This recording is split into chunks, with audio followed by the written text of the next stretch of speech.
What's going on, people? Let's get this AEW Ring King tournament started. So first, we're going to have AJ Styles versus El Matador, Tito Santana. And I will be watching along with you. I will not be playing because I can't concentrate and do the same things that I normally would do while I'm talking. Man, this should be one hell of a singles match. Making his way to the ring, the great AJ. Ready for Collision tonight. The first Collision show on Max.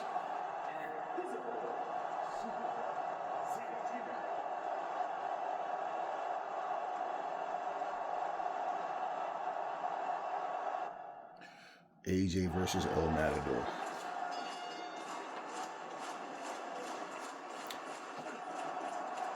Haven't seen AJ in WWE for a while. I don't like to assume when someone is not there that they're gone for good when you don't see them, and even if so, where they're going to pop up. There's no harm in it, but I don't like to assume.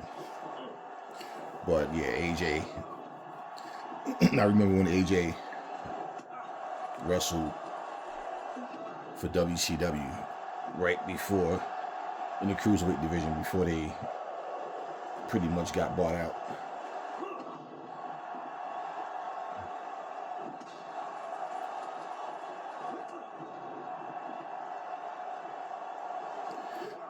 And what I did with this one,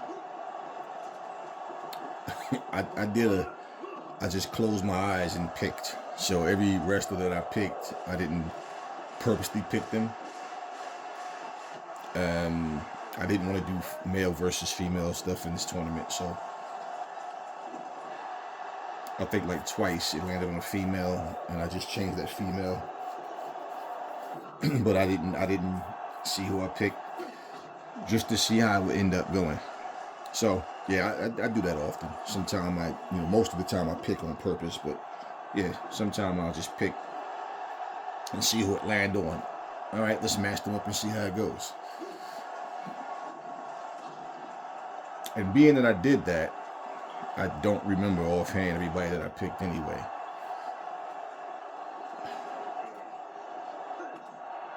And one thing about my predictions when it comes to this game right here, man, I'm like 50-50 or like 40-60 in favor of not being correct.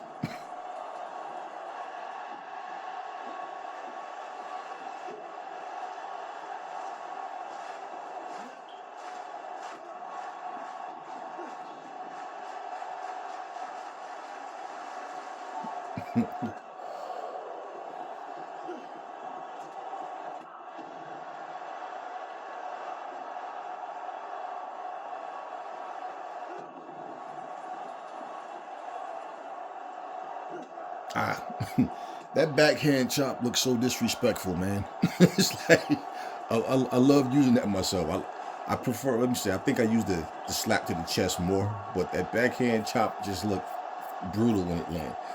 That referee has the biggest hook in the back of his head. His head looks like a question mark, right? And I use him instead of Aubrey because I just think it looks stupid if I'm using Aubrey in the match and she's also referee in the match. So I leave him in. And you guys know I don't always record, so it's not like the only time that I play is when I record. But yeah, I use Aubrey. And I did a tournament last night.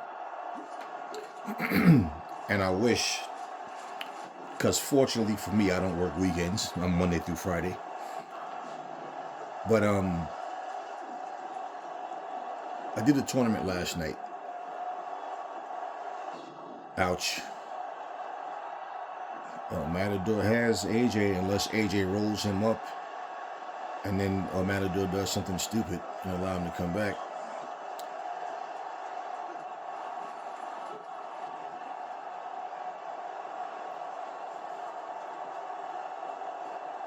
Yeah, I had a tournament with the females. Now, I don't know if you guys remember, but I changed several people on my Xbox version and the Switch version, and so I created, what's her name, the Virtuoso,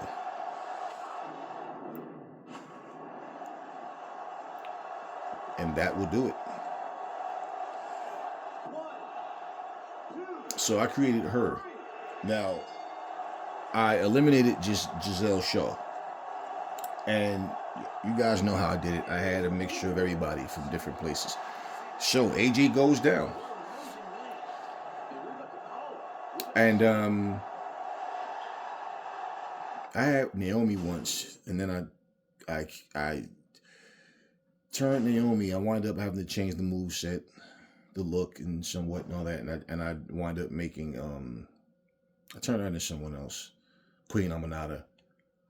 Okay, we got Tito Santana advancing to the next round. Dusty Rhodes versus Mitsuharu Misawa, and I don't know. I don't know, man. I'm tired of making wrong predictions. Okay, I'm gonna go with Dusty. I'm gonna go with Dusty. Now, honestly, that first match, I really wouldn't know who to. I know. I didn't have. I'm kind of like, I don't know who I'd have picked, really, because I really didn't think about it. I wasn't really sure. But we know El Matador got it. Yeah. So anyway, like if I create someone and I find myself not really using them, it's like, all right, let me turn this person to someone else. So yeah, Naomi, I wind up turning her, changing her look and everything to Queen Amanada.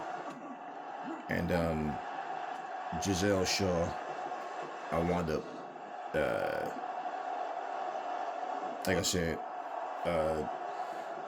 having to redo that character to make her into the Virtuoso. And I did that. And she won the whole tournament, right? Now, the funny thing about it is, the way I created her, and I'm like, every time I put her in the ring, it's like, she's much better now the way I have her. So that was I had to, like I said, recreate her from being Giselle Shaw. And it's funny because the very match that I saw, the very first match when I went on YouTube and popped up on my screen was Giselle Shaw versus Athena in Maple Leaf Pro. And I'm like, wow. And matter of fact, I know I'm not the only one, because this happens to me and my son often. Me and one of my sisters were talking about the same thing.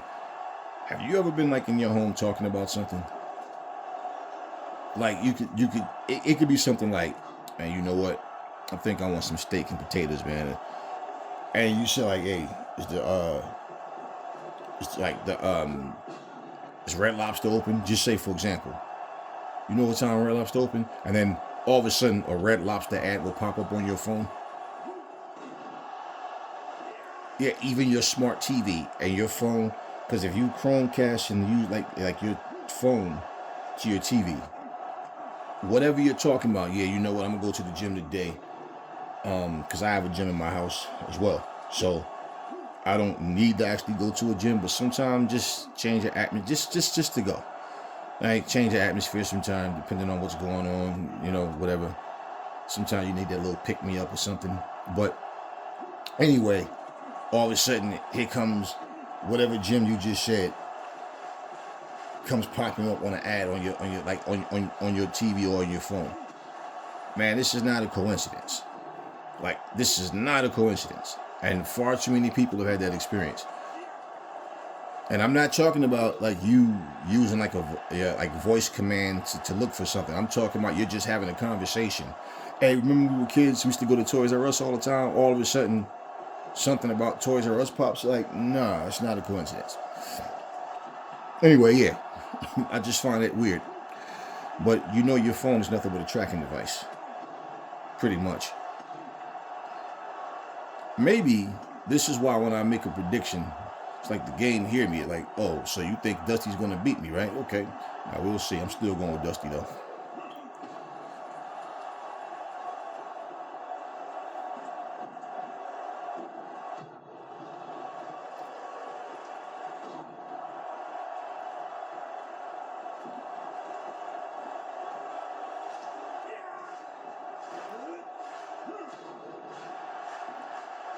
I told y'all. Doesn't mean Dusty's not going to make a comeback, but I told you, man, my predictions on this game is like, when I think, I don't know. I do it based on when I put these guys in matches, like who wins the majority of times. Not so much against each other, but, you know, just in general. So that's why I'm going with Dusty.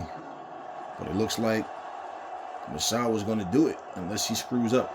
A lot of times, got him, boom. He's not even his finisher.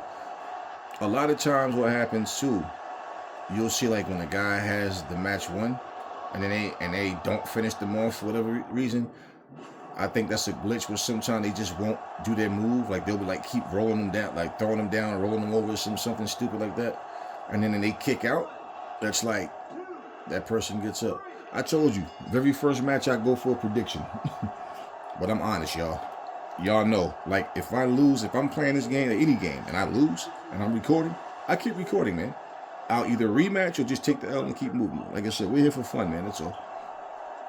Hell yeah. I'll if I lose, I lose, man. I'm not, you know.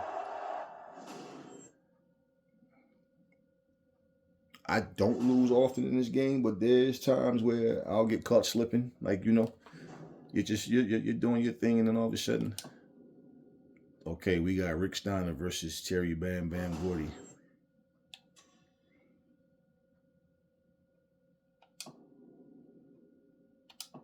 The following contest is set for one fall. Man, this should be one hell of a singles match. Making his way to the ring. It's so funny. Last night, today is Saturday morning right now. It's almost 10 o'clock. It's actually 9:50 to be exact. So last night, man, I got so used to watching Rampage, man, like you know, and I'm like, all right, I know there's no more Rampage, and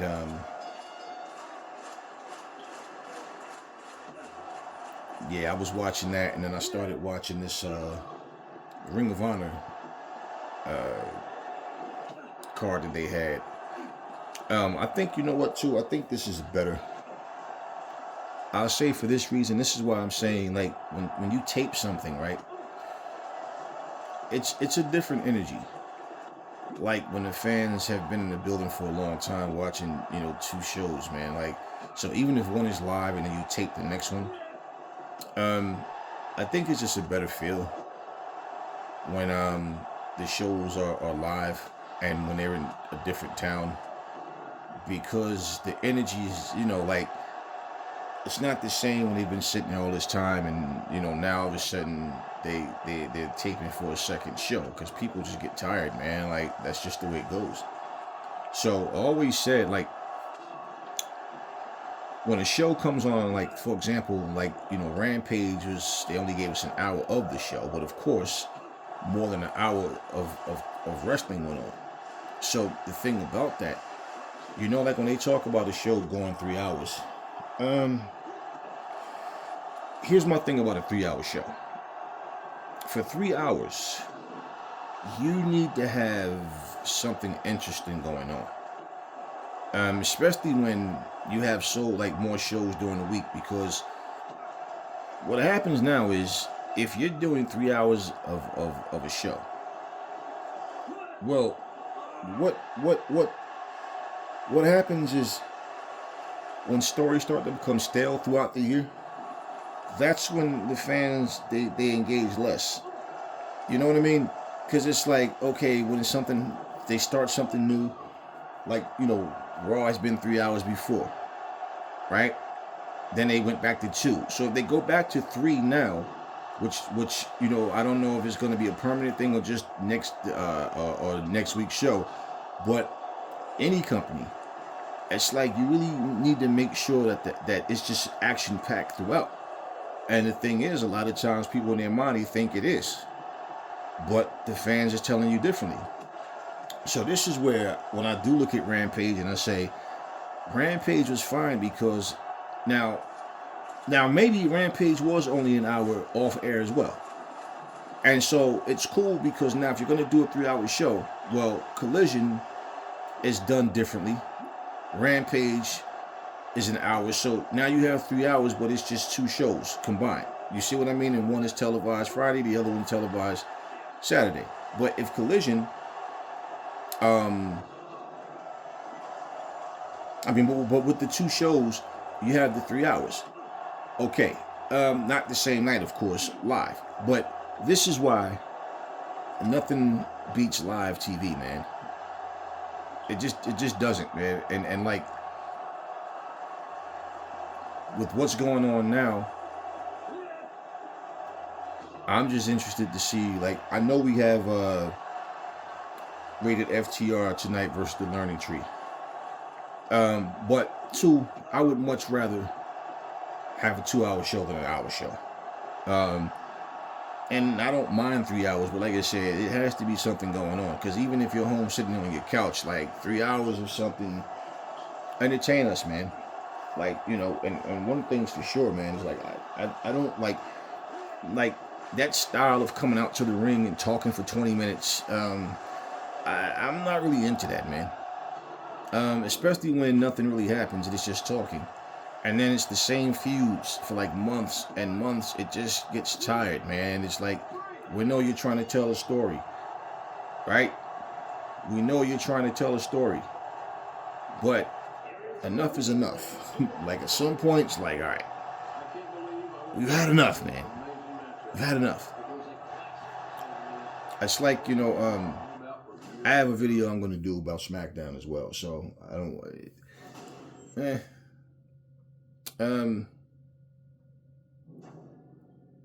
Yeah, I think I might just save that. Yeah, what I was about to say. I might just save that. Butch Reed versus Batista. All right, so let's get this. Yeah, no, you know what? I'm not going to save it. I'm not going to save it. Or should I?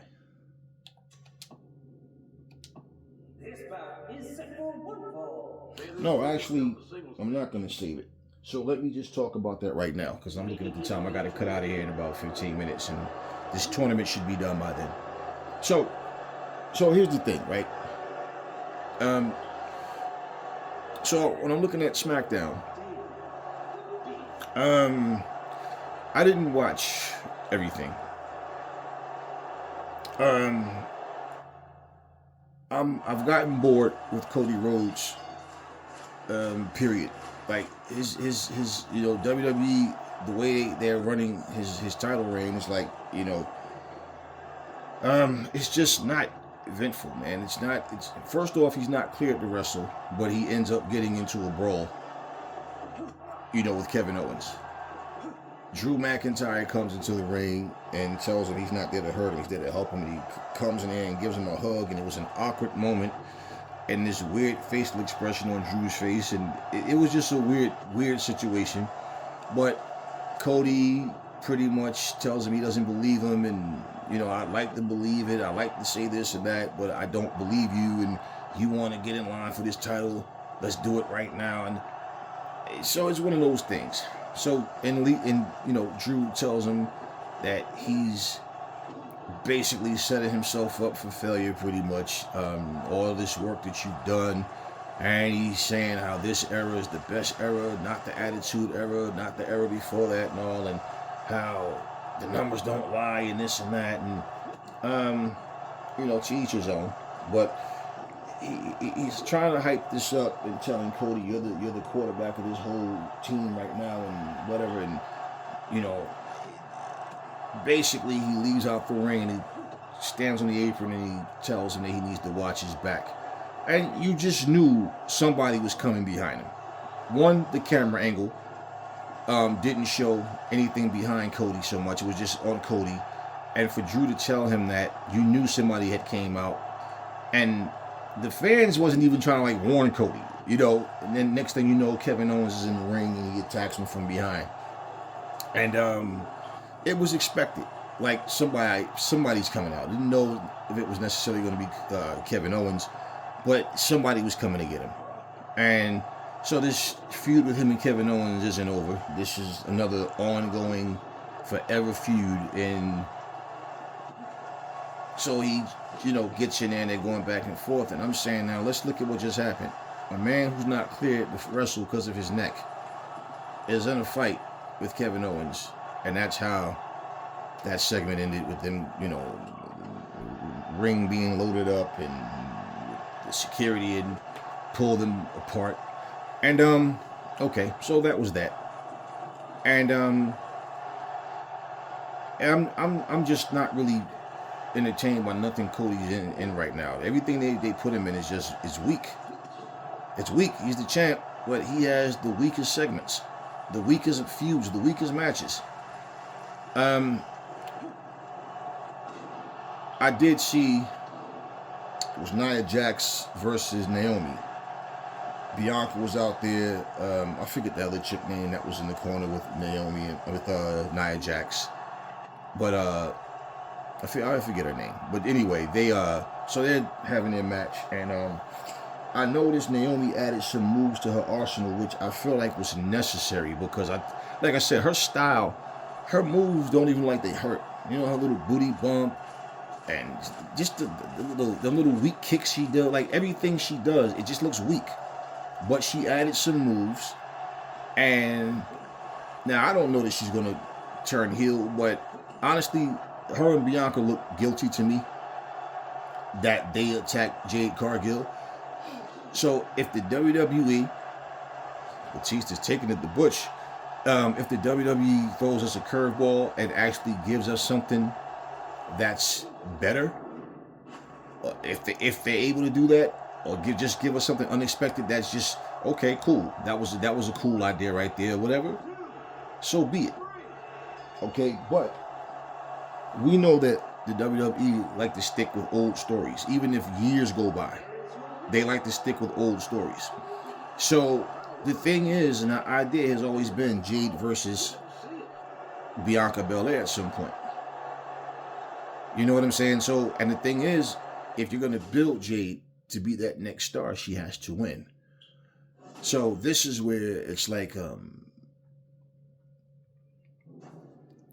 the story, you know, the intrigue is, you know, who did it, but pretty much most of us feel like it's Bianca, and it's probably Bianca and Naomi both. And the fact that, you know, Naomi, you know, that when Nia came out accusing Bianca and telling her how Jade is bigger than her, stronger than her, better than her, you know, that's pretty much how most WWE stories go when it comes to things like that. It's like, I've been in here building this company, you just walked in. Same way they did Goldberg when he came in and, you know, he fought The Rock. Yeah, he won. But The Rock was leaving the WWE too to go back into his movies, if you remember. And they went through this whole nobody wants you here Jericho nonsense, and they humanized Goldberg, had him in his feelings. You know, he's sad because nobody wants him in the WWE. Remember that segment? And then Booker T walks up and beats him in the hallway and, you know, gives him his little pick-me-up speech, and then they walk off together and all that. And, they do a lot of typical things. Like in one of my previous videos, like when I said, like, you know, Bully Ray was talking about what they should have done at World's End with Thunder Rosa and Mariah May.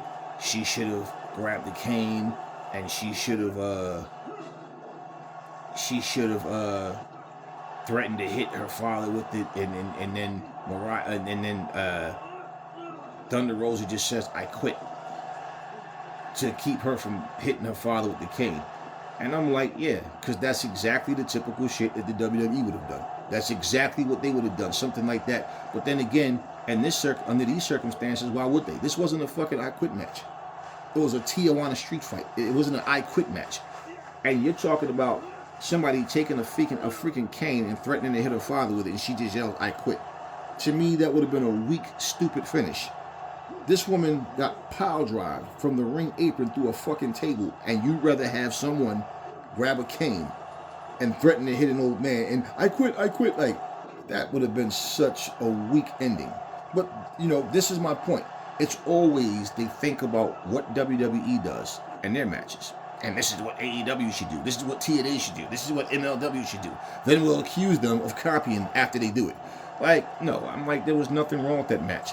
The problem is when people have favorites, they expect them to win all the time. Or they want to see them win. So I guess they're more in favor of Thunder Rosa than they are of Mariah May. Which doesn't matter because they don't run the company. And they don't make the decisions. And there was nothing wrong with that match or that ending. I mean, it's just weird how people think, but yeah, the same typical stuff. Now, Tiffany Straton came out in that match. And when she ran out, the crowd starts cheering. And then she goes, it was weird at first because she goes in, she walks around the ring and she hesitates. Then she goes, she wants to cash in. The referee takes the briefcase. Now, she clearly says, yeah, I want to cash in. The ref turns around and he's standing holding the briefcase, but he's stalling. So, it was kind of sloppy. It was sloppy the way they did it because we're like, what the hell is he waiting for? And then she hits him in the back with the briefcase. So, it's like, okay, she just came to help Nia Jax.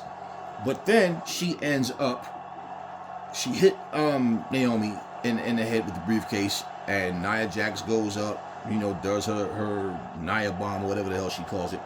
She gets the win. And then basically Tiffany Stratton comes in the ring. I know that, Bianca got attacked and then she wound up hitting Naomi, hitting Nia in the back with the briefcase, and Nia falls down, and then the chick that was with them is like, what are you doing? And she knocks her out, whatever, and then she goes up and hits her moonsault on Nia Jax, and she wins the championship.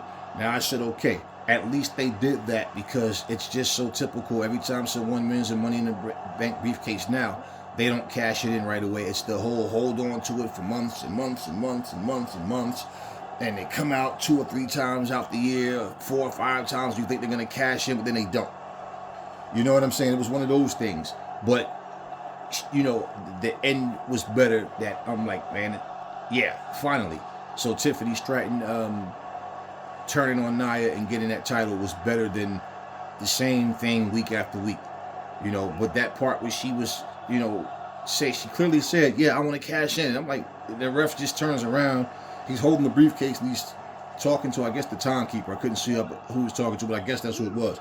But then she hits him. So they pulled the swerve, but that part was sloppy. So it was like, what the hell is going on? What is he stalling for? Then she hits him. Okay. So that was that. Okay, Masai was doing his thing. So what ends up happening is she wins. Okay, great. And I like Nia Jax. I like Nia Jax, baby. But yeah, Tiffany Stratton, she gets her title now.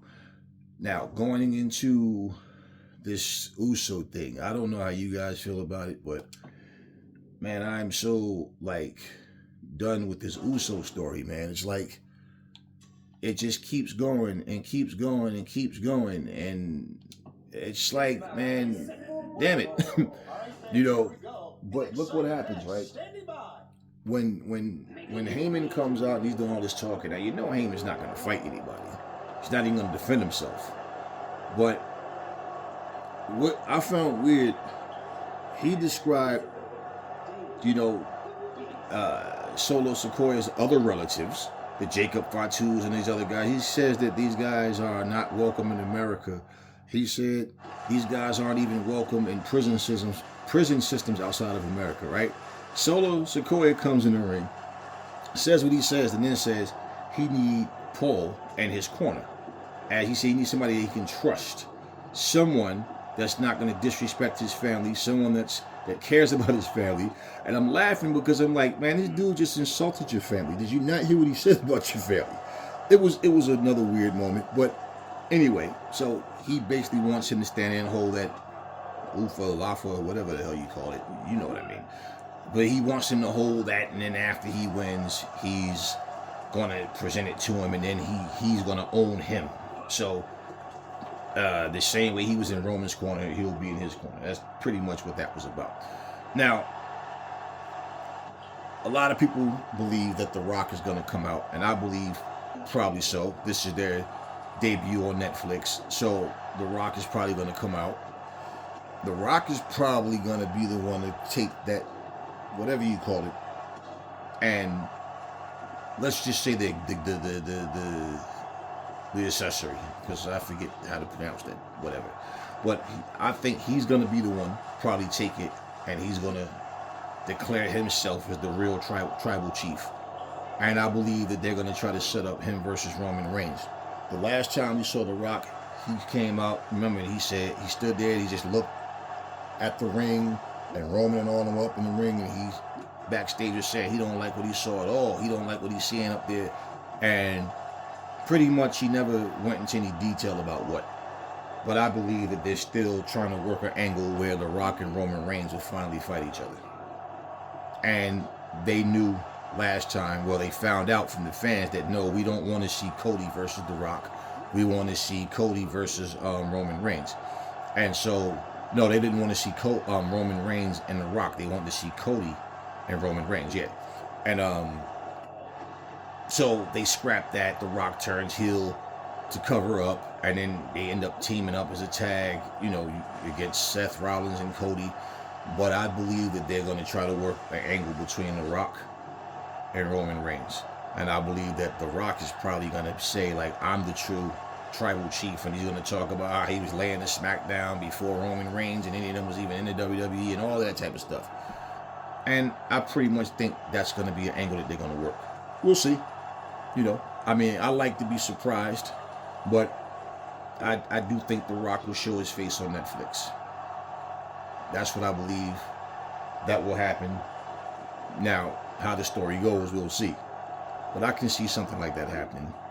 And the truth of the matter is, when you look at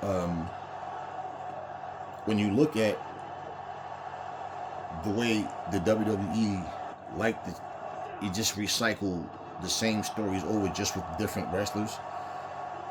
It's like, you know, they're very predictable. But I do believe that, yeah, they're gonna one way or another try to work that in. And then you got to also look at, you know, since Cody Rhodes has been champion, remember The Rock said our story has just begun. And I'm saying to myself,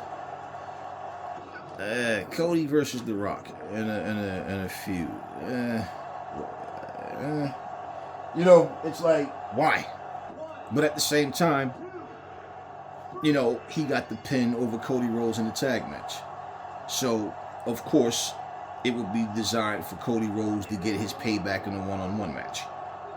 I just don't know. You know,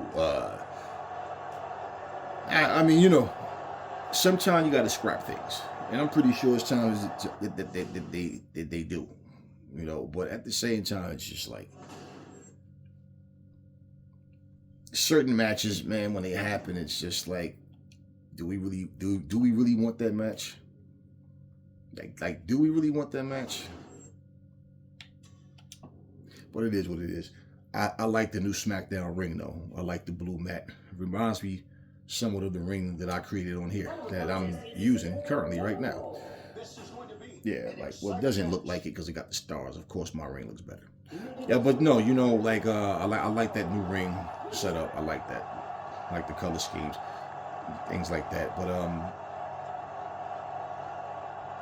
yeah, I mean, the whole Cody thing, man, it's just like they need to put Cody in better feuds, man. Like, and because he's been holding on to this belt for the longest, and it's just like, okay, the finishing his story thing is like, I don't know, like, what,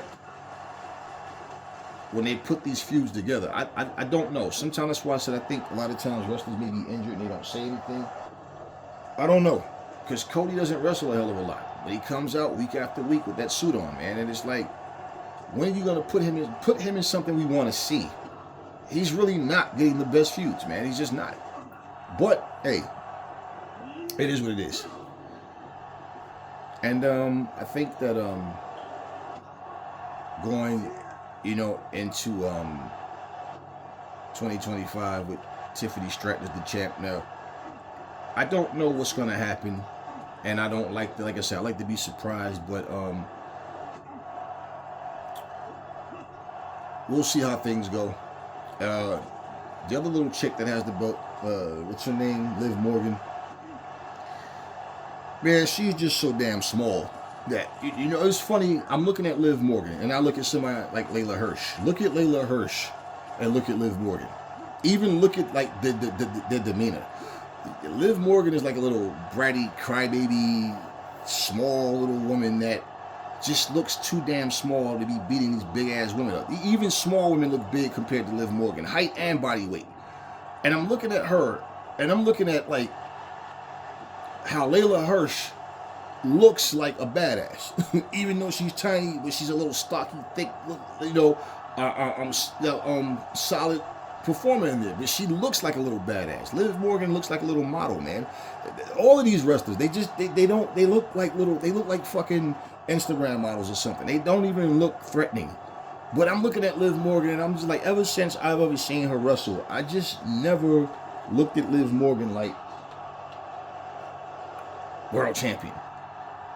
Never doubted it, just never looked at her like that.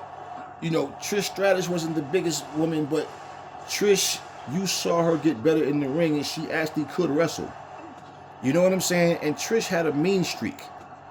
Liv Morgan doesn't have that. So I'm looking at, I was thinking the other day, let's say Jade Cargill does come back and get a title. Let's say whenever they decide, or if she does become champion. Now, whether she's the one to beat Liv Morgan or not, and Rhea Ripley, y'all know how I feel about Rhea Ripley. She's another one of the reasons that I watch WWE. But man, I'm so bored with her and Liv Morgan that even the last promo I saw with Liv Morgan and Rhea says, this has gone on long enough. And I'm like, yeah, tell me about it. Like, man, get it over with already. This is the type of people that you want to see Jade wrestle against. Rhea Ripley, Bianca, Raquel, even honestly, man,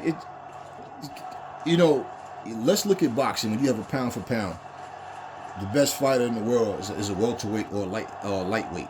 Now, do you really think that person would go in the ring and beat Alexander Usyk? Or you understand what I mean? Do you really think that little middle? Of course not. This is what makes wrestling look so weird, man, because it just got to a point where they don't even care if the matches look believable or not. And that's why I always say, when I watch a guy like Rey Mysterio have to half kill himself just to win a match, but then Tessa Blanchard can beat Brian Cage, Jordan Grace can beat Sami Callihan. It's like, seriously?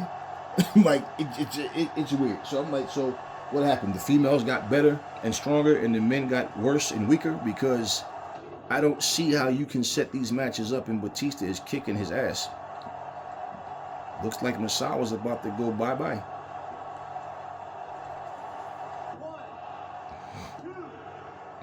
Oh, he kicks out. 2.99. Batista needs to get his energy back up. He needs to get it back up right now and hit him with another power bomb, because I've seen times where they do this and then they lose their special, and then the other guy comes back, but Batista said, hell no. Yeah, he's done. Good job, Batista, because that definitely is what I've seen happen. The animal. Yeah, so, man, wrestling, I don't know, they need to do better. Like, I say wrestling as a whole need to do a much better job. All this, women's equality shit, man, look, let the women wrestle the women, let the men wrestle the men, man. I don't mind doing it on video games, okay? But in real life, I really don't want to see men versus women in the ring. I just don't, man. I just don't. It's not entertaining to me, and it's not even believable. And this is why I say, even, that's why I say, like Bully Ray, you say, you're looking at Adam Cole's physique. Eric Bischoff the same way, and I agree, yeah. It's not just Adam Cole. It's a lot of wrestlers, okay, period. Men that just look like golfers or something, right? But you guys didn't have a problem with intergender matches? Like, you understand what I mean? Adam Cole still would kick the shit out of Liv Morgan. You understand what I mean? These little tiny little women. And someone made a comment about all these thick women in the WWE. Yeah, well, it's the little pipsqueaks that's winning titles. I mean, look at what they're doing to Zoe Starks. Every time I see Zoe Starks wrestle, she lose. And it's like she's a part of this little group for what? It looked like she was going to get her a push. Maybe she gets it. But yeah, if Jade Cargill is that's the people you need to see her wrestling against. Someone that has, not these. I just can't get into it, man. I can't. I really just can't get into Liv Morgan. Like, I can't. I watch. I don't force myself to do anything, but I'm watching her. I just don't feel anything, man. You know what I mean? And it's like certain people, like Daniel. Look. Bryan Danielson isn't the biggest guy, but he's a machine in that ring. He can wrestle. He knows what he's doing in there. You know what I mean? And like his moves, the way he wrestles, it makes up for his lack of size. But if you see, and I've always said this, and I mean this, if you see a guy, Bryan Danielson's size, fighting a guy like Powerhouse Hobbs, for example, there is no way that he should be dominating that match. There's no way that his little punches and kicks and chops should be hurting Powerhouse Hobbs the way like their punches would hurt him. You know, and this is what I'm saying. It's like, I feel like wrestling has gotten lazy when it comes to that aspect of it as well. That the matches don't even look believable. I mean, even like this guy Gunther, he just has a mean looking face. He looks like Mr. Bentley from the Jeffersons, man. An angry version of Mr. Bentley. But there's nothing. I mean, look at the dude. Got the long, skinny ass legs, that weird looking up. He just looks weird to me, man. And I look at these guys and I'm like, is it something like a rebelliousness in wrestling where people are going, okay, back in the day it was all about these really big guys, so now we're gonna make a statement for the puniest, scrawniest, most unmasculine looking wrestlers that we can find and just make them champion. Because I look at these guys, I'm like, yeah, I see why a lot of people look at wrestling as a casual thing, more so than really being invested like real fans of it. You do have your real core fans of it, but for the most part, no. This is why they're choosing to watch other sports, other things over wrestling. And it's like, that's part of it, man. And these conversations, like what I'm saying now, when I have these conversations with people, this is the thing that they're saying. It's just like, if you watch the NBA, I lost interest in the NBA a long time ago. One of the things I can say, you look at players back in the day, they played for the love of the sport. Of course they wanted their money, but they wanted to win. They were competitors. This era of basketball, the mindset of people is everybody want to be, they play for stats. And everybody want to be claimed the GOAT. I'm the GOAT. This person's the GOAT. That person's the GOAT. And it's like, bro, you don't even have championships. You've won nothing. You've done nothing. But that's all it is. Now they're comparing stats. So another part of that is it's always, whenever they have these GOAT debates, who name comes up every single time? Michael Jordan. So now you have guys that don't have any rings and you're comparing them to someone that has 6 and 2 3-peats. But at the same time, let's look at this, right? And I just want to give you guys some common sense and close this video. Even when you talk about LeBron James, I don't care who you compare. Kobe was a great player. I like Kobe over LeBron James. But even if you take LeBron James and they're, he's what, 30-something games away, or 30-something away, something from breaking Michael Jordan's scoring record, right? And I said, okay, if you guys pay attention, listen to what they're saying, then he'll surpass the great Michael Jordan. Here's what they're not telling you, though. He played basketball 7 years. This is his 20th year. Michael played 13. It took you 7 extra years to catch or surpass Michael Jordan. It took you more than 1 year and more to pass anything or catch up anything that Michael Jordan has done. Which means if you, Kobe Bryant, anybody else would have played 13 seasons, you wouldn't even been close to catching Michael Jordan. You had to play all these extra seasons, and it's still stats they haven't even caught up with. So if it took me 13 years to cement my legacy and it took you 7 extra, you did it 20 years, and it took you 20 to catch me and surpass certain things, what did that say? Do you understand? Instead of focusing on trying to compare and who's the GOAT and who, focus on your era. Man, I see 7-footers out here taking damn 3-point shots. And then, well, Tim Duncan did, yeah, but Tim Duncan had David Robinson under there. They had 2 7-footers on the court. Their play style was different. And Tim Duncan was an accurate shooter, and he had the best bank shot I've ever seen. But at the same time, man, they were role players. Man, these dudes just run, pull up, 3-pointer. They're like, it seemed like every team in the NBA is trying to be the Harlem Globetrotters. They want to make the highlight reels, and they just play for stats. That's it. They're not playing for the love of this sport. They're not saying, hey, man, let's go out here, perform, and give these fans their money's worth. No, it's all about stats and stroking their egos. And that's all it is. Everything, 3-point crazy, man. Just everything. And I'm like, God damn, you had 2 men wide open, man. But, so even when they're missing these shots, they're not even, the ball movement, everything, it's losing fans. People are not paying attention like they used to because the NBA is not what it was. And that's why I lost interest. I just find the game boring now. I watch it and I'm like, ah. So, that being said, if wrestling is on and the NBA is on, guess what I'm choosing to watch? Hands down. And this is where I'm saying professional wrestling has to step its game up, man, where people are watching professional wrestling. They want to be in it. Not just, I watch this brand and whatever. I mean, it's your choice to watch whatever the hell you want. But when you call yourself a wrestling fan and you only watch a certain brand, you're not a wrestling fan so much. You're a fan of that brand. But hey, I got some more videos coming up. I got to get out of here. I'll see you guys soon.